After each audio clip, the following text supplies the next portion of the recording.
नमस्कार, मैं हूं दानिश। आप देख रहे हैं टुडे न्यूज़ 24 टीवी। भारत वैसे तो एक आज़ाद मुल्क है जहां सभी धर्म के लोग, सभी तरह की जाति के लोग, हर तरीके के लोग एक साथ रहते हैं। लेकिन अब पिछले कुछ दिनों से जो हालात बनते जा रहे हैं, यहाँ पर चाहे सब्ज़ी हो, चाहे कोई सामान बेचने वाला हो या फिर कोई वायरस हो, हर चीज़ को धर्म से नापा जाने लगा है। कोरोना वायरस ने भी अब धर्म का रंग यहाँ पर ले लिया है। जब से तबलीगी जमातियों के केस सामने आए हैं, तब से भारत में एक इस तरीके की इमेज बन गई है कि कोरोना वायरस भारत में मुसलमानों के द्वारा लाया गया है, जिसका असर ये हुआ हमें देखने को मिला। कई जगह सब्ज़ी बेचने वाले बेचारे जो गरीब हैं, जो पूरे दिन में 100 रुपये भी शायद नहीं कमा पाते, वो जा रहे हैं तो उनसे उनका आधार कार्ड मांगा जा रहा है, उनसे उनकी पहचान पूछी जा रही है, उनका धर्म पूछा जा रहा है, उनका धर्म देखकर ही उनको सब्ज़ी बेचने के लिए अलाउ किया जा रहा है। अगर आप मुसलमान हो तो आप सब्ज़ी नहीं बेच सकते। इस तरह की कई सारी वीडियो हमने देखी और हमारे सामने आई है। अब इसका असर क्या हो रहा है? इसका असर इंटरनेशनल लेवल तक पहुँच चुका है। जी हाँ, इसका असर ये पहुँचा है कि जो गल्फ़ कंट्रीज़ हैं, अब वो भारत के खिलाफ खुलकर सामने आने लगी हैं। वो साफ कहने लगे हैं कि भारत, जो कि डेमोक्रेटिक कंट्री, दुनिया का दूसरा सबसे बड़ा देश है जो डेमोक्रेटिक है, जहाँ सबसे ज़्यादा आबादी है और डेमोक्रेसी है, वो अब डेमोक्रेटिक नहीं रहा। वहाँ पर माइनॉरिटी यानी कि मुसलमानों के खिलाफ जहर उगला जा रहा है, मुसलमानों को दबाया जा रहा है, मुसलमानों पे अत्याचार हो रहा है। ये सब गल्फ़ कंट्रीज़ खुल के सामने आ चुकी हैं और ऐसा कह रही हैं, और ऐसे बहुत सारा हमें देखने को मिला है। कुछ ट्वीट्स हैं, मैं आपको दिखाता हूँ, आप इन ट्वीट्स में देख सकते हैं। पहले हम लेटेस्ट ट्वीट की बात करते हैं। आज जो सबसे ज़्यादा चल रहा है, अभी जो ट्रेंडिंग चल रहा है, वो चल रहा है सोनू निगम।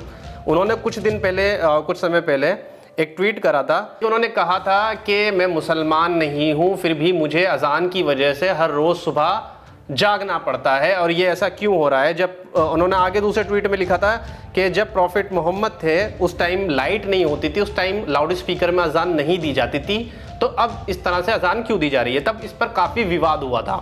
इसको लेकर दुबई के एक नेता हैं, उन्होंने अभी ट्वीट किया है। तो उन्होंने एक ट्वीट करा कि one of the famous Indian celebrity Sonu Nigam said to ban अजान फ्यू मंथ्स एगो। ये कहते हैं कि सोनू निगम इंडिया के बहुत बड़े सेलिब्रिटी हैं। कुछ महीने पहले उन्होंने अजान को बैन करने की मांग करी थी। अब वो खुद दुबई में हैं और सुबह शाम, उनका कहने का मतलब है सुबह शाम हर वक्त अजान की आवाज़ सुन रहे हैं। तो अब उन्हें कोई प्रॉब्लम क्यों नहीं है। उसके बाद रिएक्शन क्या हुआ कि सोनू निगम ने अपना ट्विटर अकाउंट डिलीट कर दिया। उसके बाद से ये ट्विटर पे ट्रेंड करने लगा कि सोनू निगम तुम कहाँ हो, तुम छोड़ के क्यों भागे। यानी कि सोनू निगम के पास इस बात का कोई जवाब नहीं था कि जब वो अपने देश में रह रहे हैं, अपने मुल्क में रह रहे हैं, जहाँ हिंदू मुस्लिम एकता की बात होती है और सब हिंदू मुस्लिम मिल के साथ रहते हैं, तब उन्हें अजान से प्रॉब्लम होती है। लेकिन जैसे ही वो दूसरे देश में जाते हैं, दुबई में जाते हैं या कहीं और जाते हैं, तो उनको अजान से कोई प्रॉब्लम नहीं होती। तो कहीं ना कहीं सोनू निगम को पता था कि मैं इसका जवाब नहीं दे सकता, इसीलिए उन्होंने अपना ट्विटर डिलीट कर दिया। अब दूसरे ट्वीट की बात करते हैं। ये भी एक पुराना है, इन्हीं नेता ने, मैं इनका नाम बता देता हूँ। ये तेजस्वी सूर्या हैं, बीजेपी के नेता हैं, बीजेपी के लोकसभा मेंबर हैं बीजेपी से। इन्होंने कुछ समय पहले एक ट्वीट करा था, 95% Arab women have never had an orgasm in the last few 100 years. Every mother has produced kids an act of sex not a love. यानी कि इनको कहने का मतलब था कि जो अरब कंट्री की औरतें होती हैं, उनसे बच्चे ज़बरदस्ती पैदा करवाए जाते हैं। वो अपनी खुशी से बच्चे पैदा नहीं करती, वो सिर्फ एक सेक्स की प्रतिक्रिया के थ्रू पैदा होते हैं, ना कि वो अपने हस्बैंड से प्यार, या उनका हस्बैंड उनसे प्यार करता है, प्यार के कारण पैदा होते हैं।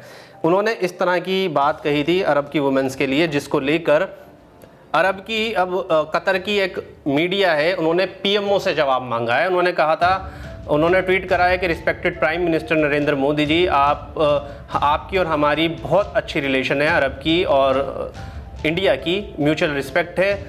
आप ऐसे लोगों को पार्लियामेंट में कैसे अलाउ कर सकते हैं जो हमारी औरतों को इस तरह से बेइज्जत कर सकते हैं। यानी कि उनका कहने का मतलब है कि आप पूरे अरब की औरतों को बेइज्जत कर रहे हैं, और वही शख्स बीजेपी के पार्लियामेंट मेंबर है और पार्लियामेंट में जाता है। अब इससे पीएम मोदी से इन्होंने जवाब मांगा है। हालांकि पीएम मोदी ने अभी तक ऑफिशियली तो कोई जवाब नहीं दिया है, इसको रिप्लाई नहीं करा है। बट इसके बाद पीएम मोदी ने एक ट्वीट करा था, वो ट्वीट भी मैं आपको बता देता हूँ।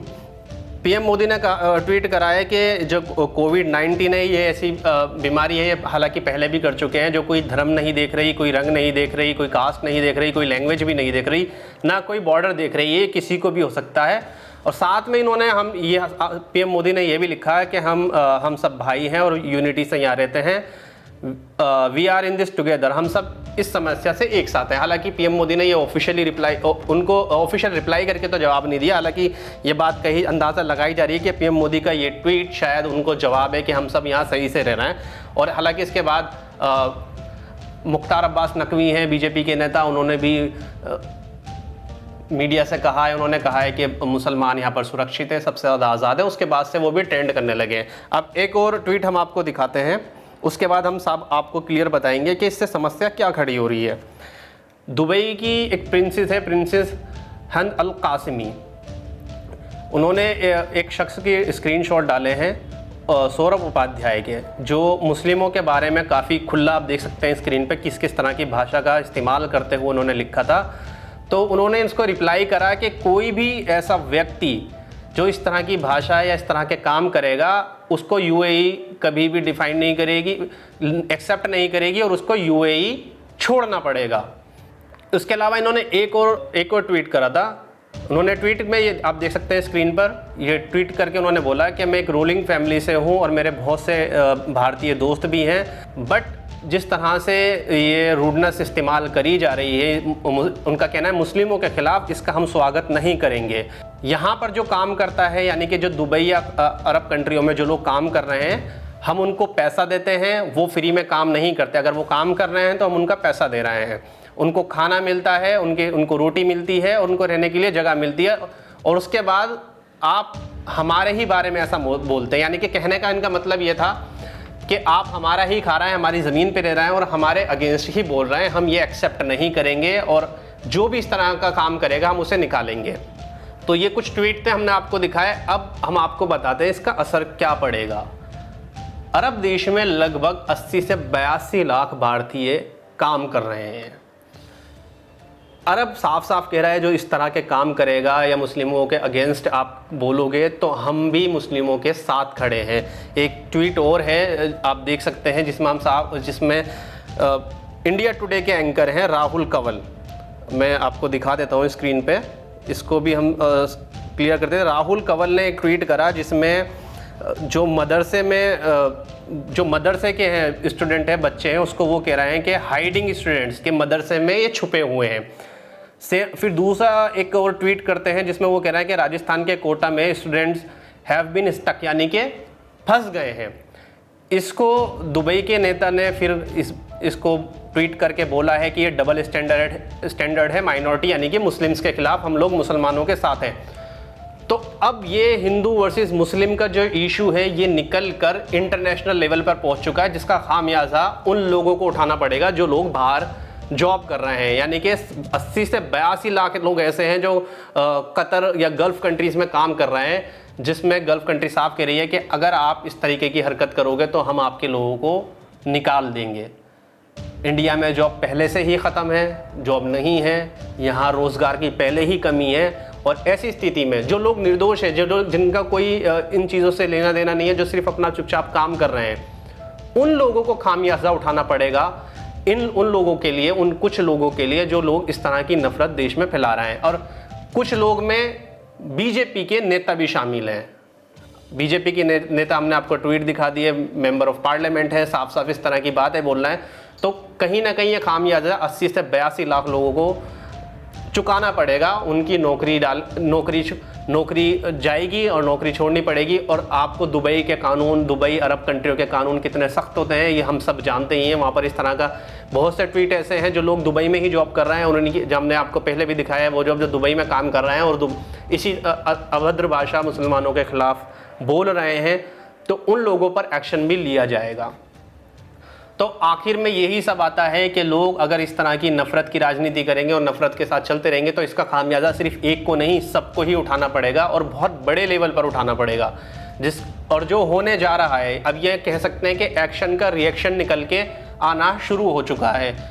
तो हम तो सबसे यही अपील करेंगे कि इस तरह के जितने भी बातें होती है या नेता जो भी बोलते हैं, आम जनता को उसमें नहीं पड़ना चाहिए। अगर कोई नेता बोल रहा है डिप्लोमेटिक, तो उसको उसका जवाब देना पड़ेगा। नेता कुछ बोल के चला जाता है और जनता आपस में उलझी रह जाती है, और खामियाजा कौन उठाएगा? आम पब्लिक, आम जनता, वो चाहे यहाँ जॉब कर रहे हो, चाहे अरब या दुबई या यूएई कहीं पर भी, कि गल्फ कंट्री में कहीं पर भी जॉब कर रहा हूँ, इन लोगों का इफेक्ट उन लोगों पर भी पड़ेगा। तो आप इन सब चीज़ों से बच कर रहें, कोशिश करें कि राजनीति में ना पड़ें, और सब जो भारत देश जाना जाता है एकता के लिए, उस एकता को बना कर रखें। इस खबर के बारे में आपका क्या कहना है, मैं कमेंट करके ज़रूर बताएं। हमारी वीडियो को लाइक करें, शेयर करें, हमारे चैनल टुडे न्यूज़ 24 टीवी को सब्सक्राइब करना बिल्कुल ना भूलें। धन्यवाद।